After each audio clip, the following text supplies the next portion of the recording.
Hello, everyone. This is MMA Interesting Prospects podcast. Today, our guest is one of the best Canadian featherweight fighters, Frederik Dupras. Hello, Frederik. How are you? I'm good, and you? I'm good. Thank you for taking the invitation.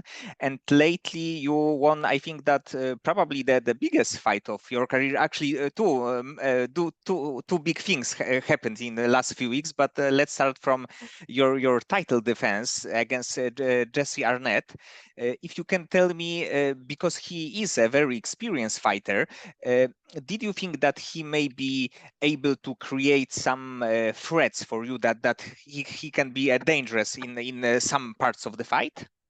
Yeah, for sure. You have so much. I think the biggest threat was his experience. So I have to.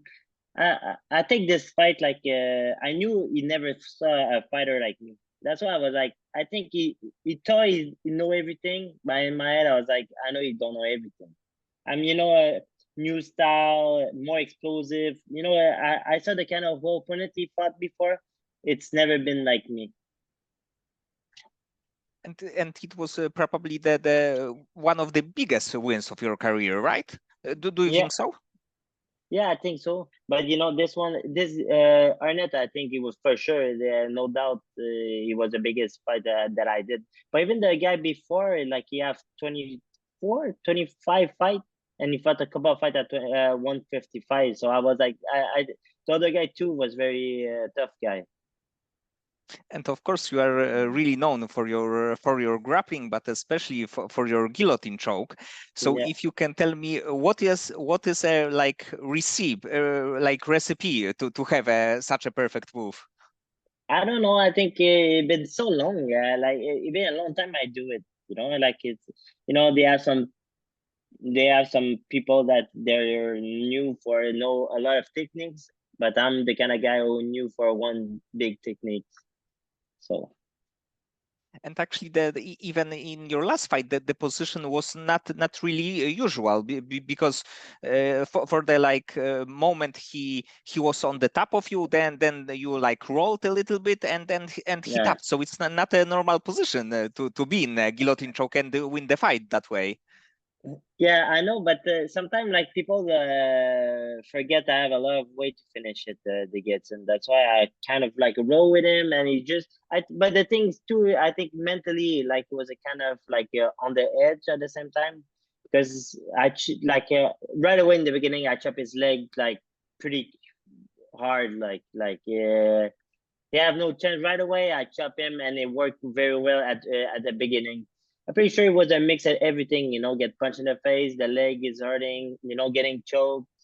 Sometimes if you're busted and everything, you try to breathe, you're not able to breathe, and you get choked at the same time. A lot of things. It's not the same thing for jiu-jitsu match or in a real fight. A lot of thing is in the how you can say in the calcul in the in the like the submission, it's more hard to escape too. When you get punched in the face, you're busted, your leg is hurting. So a lot of time it play in your mind. And there are fighters that have a one great move, so one great submission, and probably when I'm thinking about guillotine choke, I'm not sure if in MMA there is a someone with such a high ratio to finish this maneuver. To be honest. Yeah, it's crazy, but like I know a lot of people like have some, but then they never like. I think they have. I think I have. I, I think I have. I think like almost like 80% of my fight is winning by the Gibson. That's pretty crazy. But even like that, even in my amateur career, was exactly the same thing. He was knockout or Gibson.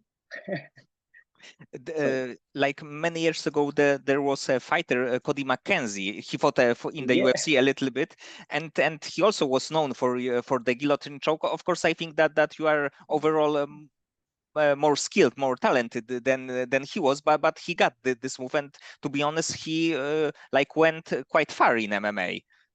yeah, it's crazy. But he won his fight to go in the tough out, with the Gibson. Like even Josh Epps in the episode say, oh, "I'm pretty sure this guy's gonna win by Gibson."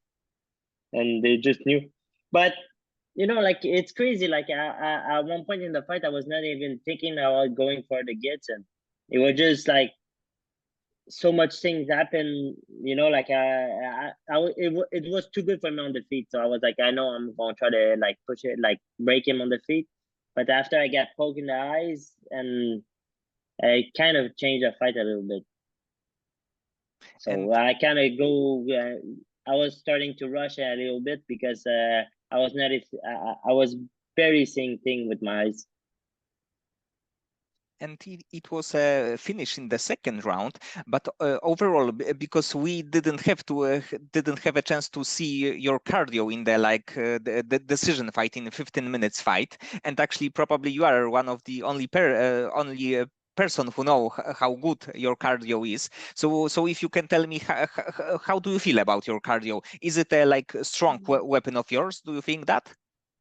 But yeah, it's yes and no. It always depend. You know, like you never know. Like if I have to do, I would never do 5 rounds. I don't think I can do 5 rounds. That's for sure. Like you know, it's a different like processes. Or you say, you know, you have to you build it. You build your cardio. You know, you need time to prepare yourself for it. You know, like I almost did 5 months for this. Like for sure, my cardio was like at the best. And you know, like it's just a question of discipline and put yourself like with the you know you have to you know like cardio. It's almost his own session now. For me, this is how it goes. Like if I have I just need time to do it, and everything should be good. And lately there was information that you were signed to the Bellator. So congratulations, because it's Thank you. of course a big promotion. But when you are currently signed to this promotion, do you have a like name in mind, the fighter that you would like to face in your first Bellator fight? Right now, no, not really, because they want me to start it in 2025. So you know, like they probably gonna bring maybe another new guy, you know, like always like that. Sometimes it's they bring some new prospect and things like that. So I don't think too much because I don't want to. Oh, I'm pretty sure I'm gonna fight him, and I'm started like almost like already starting a camp for this guy, but I'm pretty sure I'm not gonna fight that guy. So I'm just waiting and just like keep it like more chill. You know, it cost me a lot of time the last fight. Like at the same time, I got a baby too, so it was a pretty tough, tough camp. For the first camp, like he canceled the fight. It was the hardest camp I did in my life. That's for sure. So But with after that, like I was happy. Like my girlfriend kind of like helped me way more, and it was just perfect. like a baby and a family, you are probably a busy man, because of course it's a big change in life. Yeah, it is. So that's why I try to keep it a little bit more. I try to enjoy a little bit life right now. I still train, but like not too much. But overall, I think that with your style, you will be you are a quite interesting addition to Bellator. And few years ago, they had this like 16 man, I believe, tournament, really interesting one. Of course, that AJ McKee right now is a lightweight fighter, but overall, there are a few good names also from Europe, but from US too in the featherweight division. So I think that they can actually book you right away with a bigger name, like maybe Mats Burnell or Adam Borash, the fighters that even Adam fought even for the Bellator Yeah, title. let's see. But I'm I'm gonna go with the flow. Like they gonna give me name, and now it's you know like they give me name, I go. And you know, but you know, like the two guys you say, they're already like in lightweight now. AJ McKee, Matt Burnell, even like Matt Burnell fought Mick Fall, my friend. But let's see, I'm excited. I mean, just excited to just be on the big league now. You know, I just want to show, like, I want to test myself too. Like, I know, like, I'm good, but I want to do it. Like, I want to see if I'm really one of the best of the world. Because I think, yeah. So I just need to show. And the last fight, you know, it gives me a little bit of hype too. Like I'm like, oh shit, I know I can do it, and you know, like oh, what happened in that fight, like give me more confidence. And at that point, like maybe a few weeks ago, maybe a few months ago, did you get any like offer or any signs from the UFC that you are on their radar? No, not really. Like, but you know, like every fight, we never know. Every time, like we, but yeah. After that fight, like it was pretty quick. Like after maybe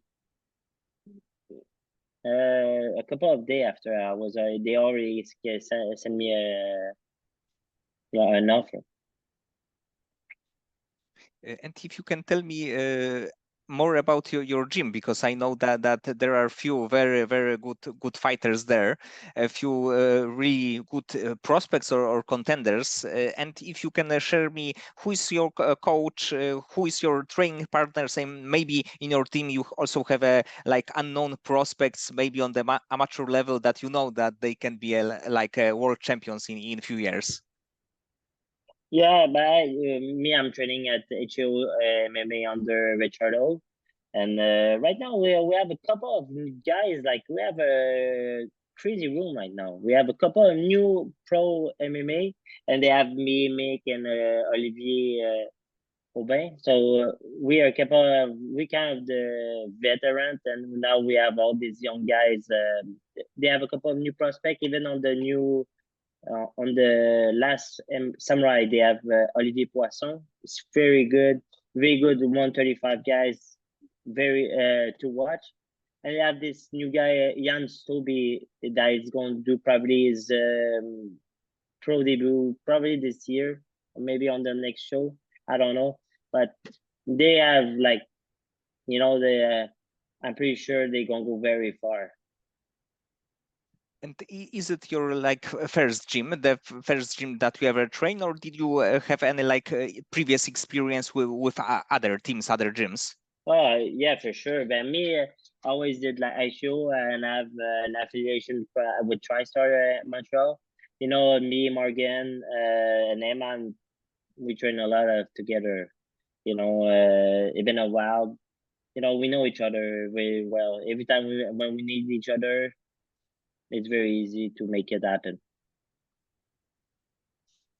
And also about the prospects, because you are you are a prospect, but you are right now on like super high level to you can be considered a contender. So probably it can be crazy, like seeing the younger fighters like who are 20 and or like 18 when they are just starting the journey, because probably you can think that you started also not a long time ago.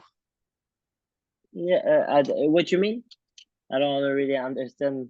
Yes, that maybe from your perspective, watching the fighters that they just started their career, that you can think that you were in the same position just a moment ago, and it was actually a lot of years ago. Yeah, it's true, but it goes so fast, huh? You know, like I see it in my gym too. Like even the young guys, they grow up so fast. Like you know, like I told you, Jan, and they even have Camilo too, and Olivier Poisson. I see them, and you know, like they go. I'm pretty sure they go way. They grow up faster than I do right now, because you know, like at one point, I don't think you just go like that. At one point, you slow down a little bit. But me, I think I'm in my prime right now, and it's good for me. You know, those kind of those young guys make me be, how I can say it, but they, you know, like because of them, I stay young. I always stay with the younger guys. I always been like that. I don't see myself at the age I think. I always see myself like 25 and everything, and I roll with them. You know, like I'm not the kind of guy like, oh, I'm gonna stay that way. I don't grow up. But you can see my style. Like if you watch the last fight, you can see I don't have like you know, like an old school way to do it. I'm a very modern fighter. You know, I switch stance. You know, I can do everything. Yes, but I think that like when somebody will also only see your record and only like submissions, they can think that you are just a grappler with like no other tools. But when I, for example, have a chance to watch few of your fights, you are definitely not one-dimensional. You have all the tools that you need, but your grappling is as good that you can finish everyone there. So why you shouldn't use that? Yeah, but like it's crazy. Like so many people, when the first time they see me, they're like, "Oh, you're a very good, you're a striker and everything." And when I start to grapple with them, they're like, "Oh, fuck, he's a grappler." But like when I started to do MMA, my biggest influence was GSP, and I knew I have to be good everywhere. And I try to, I always try to build myself the same way. So I do more striking, I do more jiu-jitsu. I always try to do everything like equally. But for sure, in the fight, they always have some opportunity, and I have a lot of things that I do naturally better than the other things, and for sure, guillotine is one of them. And you mentioned GSP, and I always like to ask Canadian fighters about who is, in your opinion, the best Canadian fighter, but not including GSP, because it would be an obvious answer.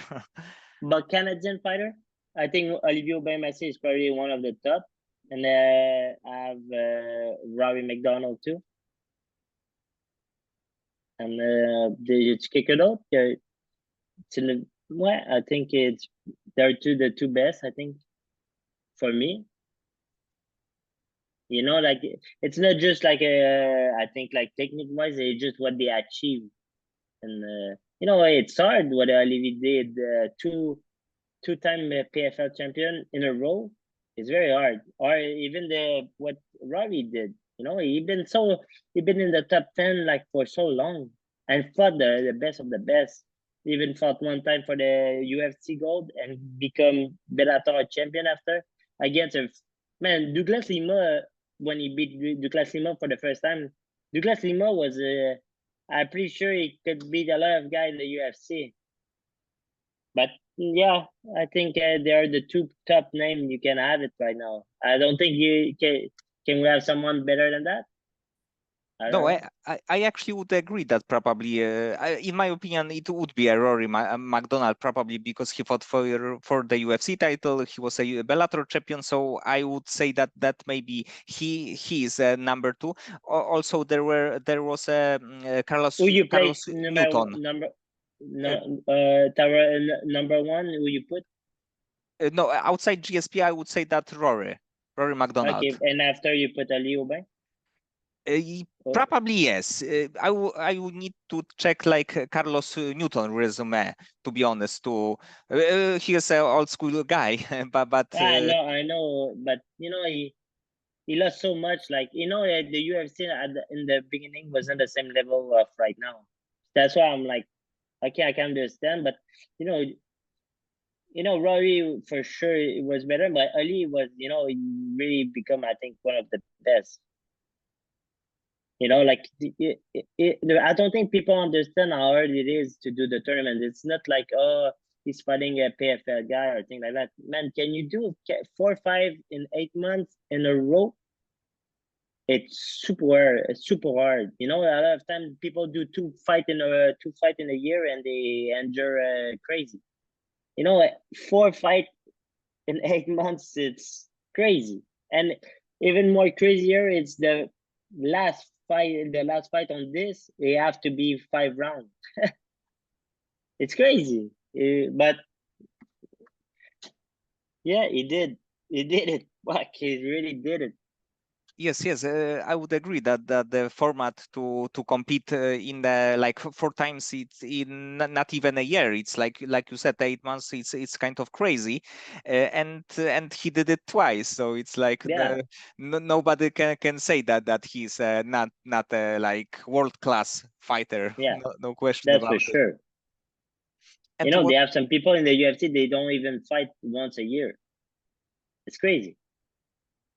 And they fight one every 2 years. And they're like kind of talking about be more, I don't know.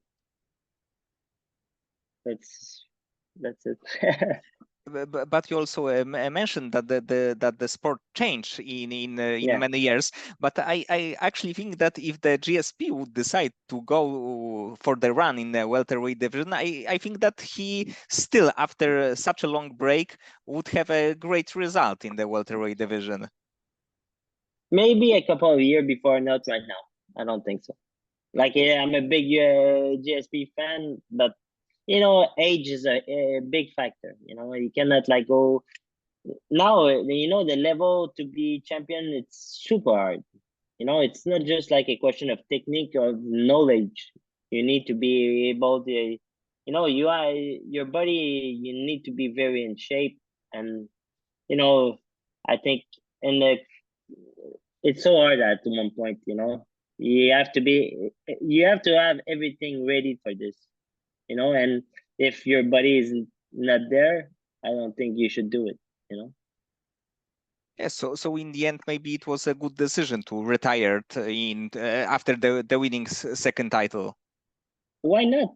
You know, like a lot of people, like I think they're fan and everything, but man, why you don't retire at the top? You have money, you have like fame, you're the greatest probably in your division. You know, it's like Habib right now. He retired, but you know, because of that, now his name is it's there for like me. I don't think like forever. Like everybody's gonna now. You know, this is the best lightweight of no in the world, but you have Khabib like undefeated. So every time now he's gonna be there because if he got stay and he fought and he lose a couple of fights and now we forget him. It's kind of like Anderson Silva right now. We kind of like now it's not that good now. But you know in his prime if he was like invincible. He was way more comment tu dis impressionnant like to watch way more incredible than George St. Pierre, that's for sure. You're like he was the GOAT, like he was the Michael Jordan of the sport. If he retired just before my example, Chris Weidman, for sure his name was like the GOAT for life.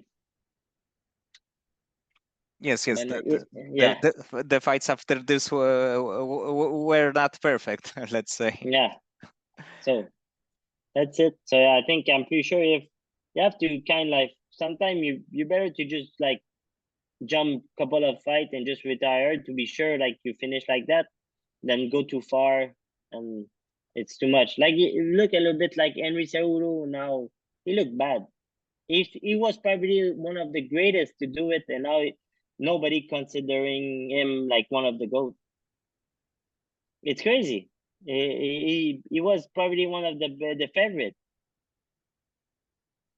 The only one I think he could continue fighting and still look good is Demetrius Johnson. Him too deserve to be one of the top two. Fuck. Yes, and also it's crazy because it's the lowest weight class possible. It's a flyweight division, so the speed is super important. And he's like 37 on 38 right now, and then he retired, of course. But like few fights that he got in the like one, there were very good fights against really skilled fighters. And what you can see was hard fight.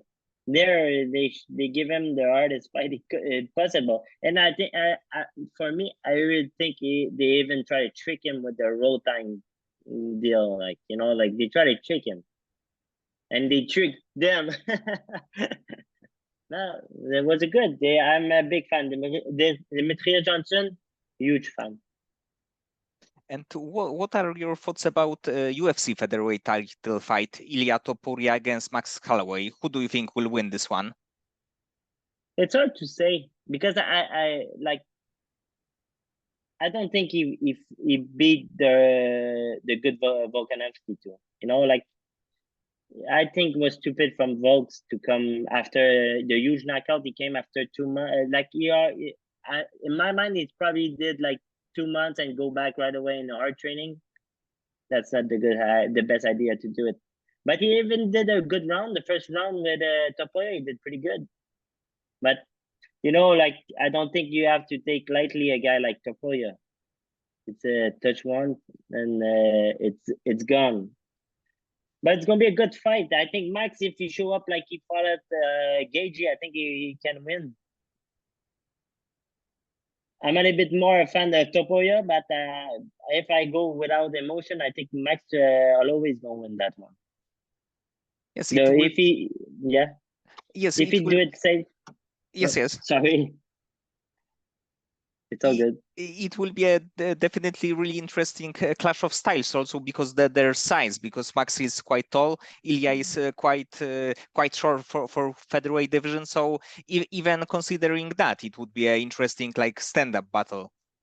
Yeah, but you see, like both did pretty good on the feet the first round, and you know, like I think Vos have a lot of weapon. That's why he kind of like beat Max because of that. But Topoya is very not basic, but it's very focused on the boxing stuff. And I think Max have a lot of weapon for guys like that.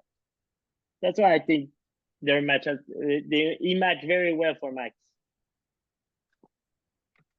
And outside of fighting, right now, of course, you are quite a busy man, let's say. But outside of fighting, do you have any like hobbies or things that you are really interested in doing or reading, learning about? No, you know, like it's so many sports at the same time, huh? You know, like one week is boxing, the other week is jiu-jitsu. But you know, I try like change my mind a little bit. I like to play video games a little bit on the computer, and that's what like kind of my new hobby right now. So it's probably good like for your head to not think about fighting. It's quite a relaxing thing, let's say. It is. Seriously, it's funny to say, but like you know, like when you have a friend or two, you play a video game on your your computer. It really changed your mind. You know, like I think it for me, like you know, like I've never been a video game guy, but I think when more older I get, I think it really helped me to distress.